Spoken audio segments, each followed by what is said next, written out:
Essa pergunta é gigantesca, mas a resposta simples que eu poderia dar é, como disse meu amigo Uriel, porque Deus é bom.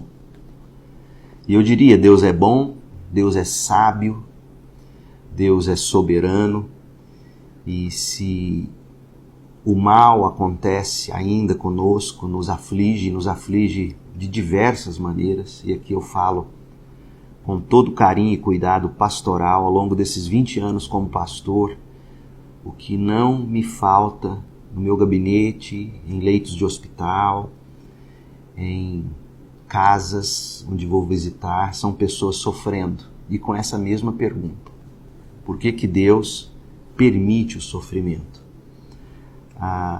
Ele tem propósitos em todas as coisas, Paulo vai dizer em Romanos, cooperam para o bem daqueles que amam a Deus, aqueles que são chamados segundo os propósitos de Deus.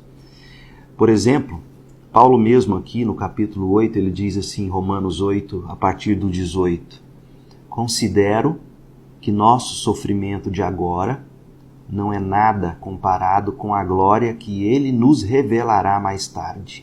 Você percebeu o que Paulo está dizendo?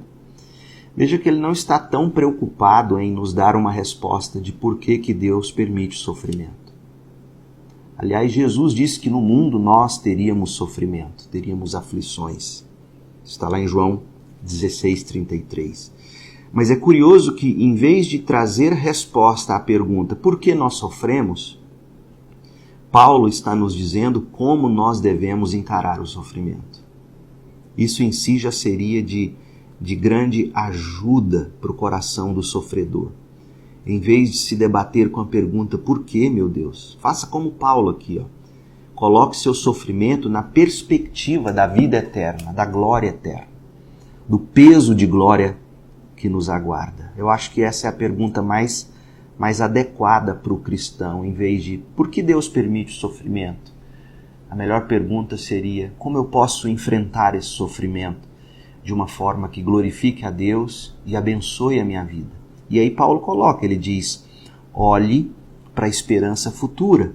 E ele diz mais, ele diz no verso 19 de Romanos 8, pois toda a criação aguarda com grande expectativa o dia em que os filhos de Deus serão revelados. Toda a criação, não por vontade própria, toda a criação, não por vontade própria, foi submetida por Deus a uma existência fútil, na esperança de que com os filhos de Deus a criação seja gloriosamente liberta da decadência que a escraviza. Então veja, Paulo está nos dizendo que o próprio Deus submeteu todas as coisas, toda a criação ao sofrimento, a essa vida, a essa existência fútil. Existe um plano sábio, amoroso, glorioso por detrás de tudo isso. Deus não é o autor do mal.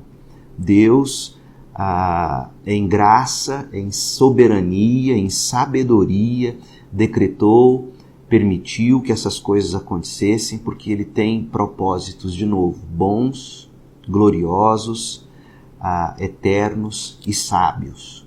Então, para você tranquilizar seu coração em meio ao sofrimento, nada de errado com o crente em buscar entender melhor por que Deus faz determinadas coisas. Aliás, eu recomendaria para você um excelente livro do John Piper, pela editora Cultura Cristã, chamado Pecados Espetaculares e seu propósito global na glória de Cristo.